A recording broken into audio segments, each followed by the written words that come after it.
Hello, hello, j'espère que vous allez bien, c'est Claire, bienvenue dans cette nouvelle vidéo où je vais partager avec vous comment je réalise simplement les miandors.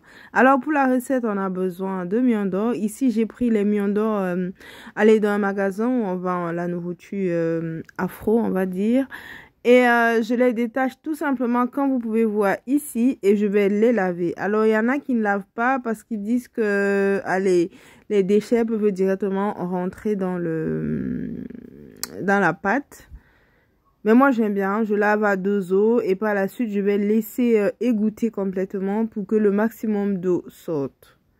Alors, vous pouvez même faire la veille. Hein. Il arrive des fois que je le fasse la veille pour pouvoir cuire le lendemain. Ainsi, je suis sûre que le maximum d'eau sera sorti. Donc, vous essayez de trouver une position comme ça pour vos miandors pour pouvoir faire sortir de l'eau.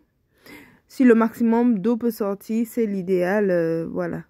Une fois qu'on a fait sortir le maximum d'eau des miandors ici, on va directement passer à la cuisson. Pour cela, je mets directement dans la casserole les ficelles comme ça ou les cordes que j'ai retirées des précédents miandors. Ça me permet de disposer les miandors ici et que l'eau ne touche pas directement le miandor. Donc, si vous n'avez pas de ficelles, vous pouvez par exemple mettre un plat ou du moins quelque chose qui va éviter que l'eau soit directement en contact avec les miandors. Une fois que je fais ceci, je mets une petite quantité d'eau pour démarrer la cuisson. Alors la cuisson ne met pas très long au feu.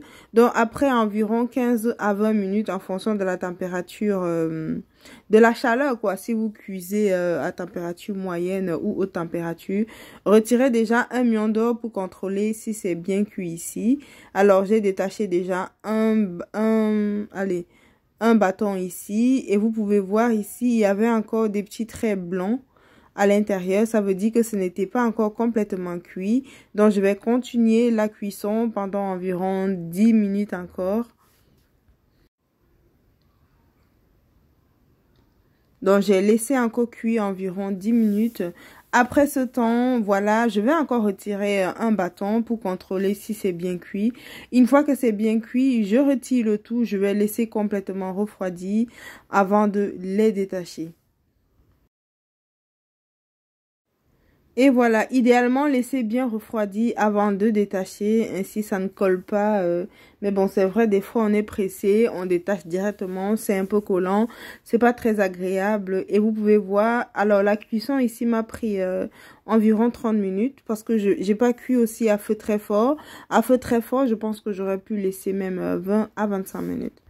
Bah, faut dire que lorsque vous avez une grande quantité aussi, le temps de cuisson peut être un tout petit peu long. Alors, une fois que nos miandors sont prêts, on va simplement les rouler. Quand on a une grande quantité, on les roule comme ça. Mais sinon, quand vous avez une petite quantité, voilà, vous pouvez simplement les rouler comme ici. Et voilà, vous avez vos miandors qui sont déjà prêts, voilà, à accompagner un plat. Et voilà, une vidéo assez rapide. J'espère que ça vous aura plu. N'hésitez pas à mettre un commentaire, un like et vous abonner à la chaîne si ce n'est pas encore fait.